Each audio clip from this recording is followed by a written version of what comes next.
In this video, I'm going to share with you 10 companion plants to keep pests out of the garden. This list has been specifically formulated with the Florida gardener in mind. However, if you live outside of Florida, I'm sure you will find a lot of valuable information in here as well. And this list has a little bit of something for everyone. Not only am I including plants that repel insects, I've also included some decoy and trap crops. Hi, I'm Christina with Forever Food Forest, a channel where I explore ways of growing food without the use of herbicides, pesticides, or commercial fertilizers. And instead, I rely on permaculture gardening principles and other natural farming techniques to grow food that's good for the garden and good for the planet. And growing companion plants is an eco-friendly alternative to using harsh pesticides, as this method does not harm pollinators or beneficial insects. So let's get started. Number 1. When it comes to companion plants, perhaps the most famous and widely utilized is the marigold.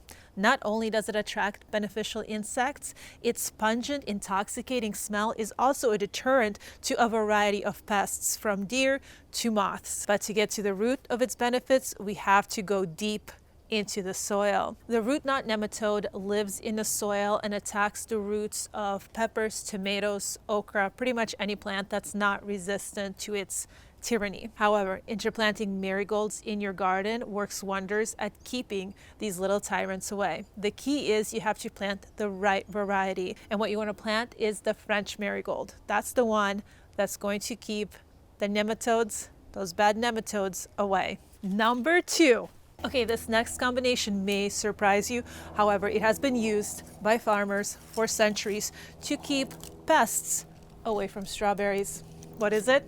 It's onions. And the way that it works is that the pungent smell of onions masks the sweet, juicy smell of strawberries, thus confusing the pests and keeping them away from your strawberry patch. And you don't have to just stick with onions. You can also interplant your strawberries with garlic. You can interplant garlic between your strawberry rows or plant it around your patch, kind of like a pest protective fortress. Number 3.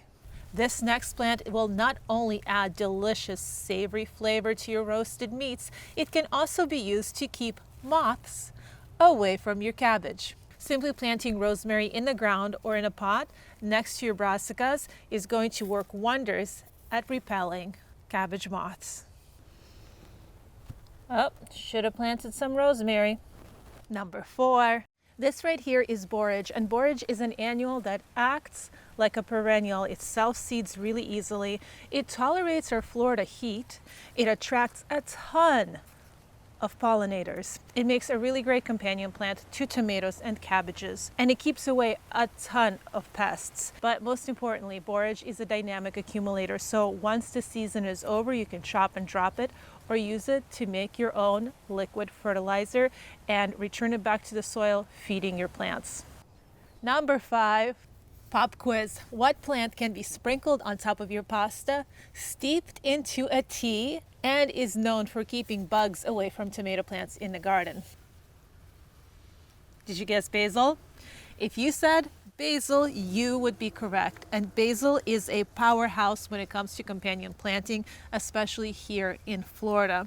The key is finding a variety that works with our hot and humid climate. And lucky for us, there are multiple varieties on the market. Some of my favorites are Thai basil, which has a really nice anise flavor and pairs really well with Thai cooking. There's also holy basil, which makes a delicious tea, and African basil. With its thick leaves and ton of medicinal properties, it can withstand even the harshest Florida summer. And we have basil planted throughout the food forest. Right here we have holy basil. You can tell it's holy basil because of the smell. It has a really sweet, lovely, fresh scent. And I have it planted here next to broccoli and across the street from tomatoes. Number 6. If you want to see companion planting in action, plant calendula. Calendula is a cooler season flower that has sticky stems and beautiful yellow flowers. Its yellow flowers are prized by herbalists for their skin-soothing properties, and it's often a main ingredient in skin salves and lotions. But as gardeners, we can appreciate calendula's sticky stems that act as traps for insects. The strong smell of calendula blooms and leaves often acts as an attractant to aphids and other pests. And once they land on it to get a bite, they end up getting stuck because of the stickiness, therefore leaving the rest of your crops, like your cabbages, alone. 7. So over here, tucked away among tomatoes, is my must-have companion herb for the Florida gardener. It's catnip, and its benefits go beyond sending your kitty into outer space. Simply chop up some leaves, macerate them in witch hazel for about 2 weeks, then strain and put in a spray bottle, and you can use that to keep mosquitoes away from you all summer long.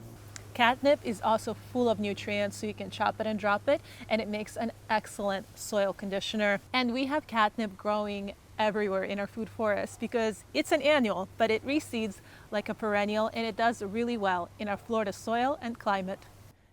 8. If you want to keep aphids from infesting your broccoli or your other brassicas, grow radishes. This method of companion gardening is known as sacrificial planting. Basically, we're going to be sacrificing the radishes for the sake of our broccoli. And the key to using this strategy is you have to plant the radishes 2 weeks before starting your broccoli. That way, when the aphids hatch and they're hungry, the radishes are going to be the first thing that they see. They're going to infest that. Then you simply remove the radishes and your broccoli is going to be beautiful and pest-free. 9. This plant right here is a companion garden superstar. It's often grown next to trees, but also benefits tomatoes as well as potatoes. It's Comfrey. What makes Comfrey unique from other plants on this list is that it can be a companion to trees and shrubs. I actually just transplanted some little Comfrey seedlings here about 3 days ago. Comfrey is what is known as a dynamic accumulator. It grows deep penetrating roots that not only help loosen up compact soils, these deep roots also help bring nutrients up to the surface. Comfrey can be used to make fertilizer. It can be added to your compost to boost its nutrition. And the leaves make a wonderful mulch. But you might be wondering, how does this plant keep pests from eating my tomatoes? Well, you see, healthy plants don't taste good to pests. And by addressing their nutritional needs, you're going to naturally boost their immune system, therefore allowing them to fight off pests naturally. 10. Ow! Now, why would you want to grow something like that? That's the question people ask me when they accidentally brush up against my stinging nettle patch. As the name suggests, the leaves and stems are covered in tiny hairs that feel like you've been stung by 100 fire ants when you brush up against them. And it is exactly this mechanism that works wonders at keeping insects and unruly children out of your garden. However, the benefits don't stop there because these leaves are packed with every micronutrient necessary for life. And they're actually one of the few plants that do, which makes them excellent for chopping and dropping, making your own liquid fertilizer, and for eating. Cooking removes the stinging effects, and they can be used as a substitute for greens such as spinach. And if you really want to harness their insect repelling properties, use them to make fermented plant juice. And I will link a video on how to do that at the end. As a thank you for sticking to the end, here's one more bonus plant. This list would not be complete without mentioning a native plant. Right here we have beautyberry. Beautyberry is a natural mosquito repellent. To activate its mosquito repelling properties, simply crush the leaves and rub them on you, or you can use them to make your own mosquito repellent by chopping up the leaves and letting them macerate for 2 weeks in witch hazel. However, its best use is as a habitat for beneficial insects, as well as a food source for local birds. And that concludes the list. I want you to think of companion planting as just one part of a holistic approach to healthy plants.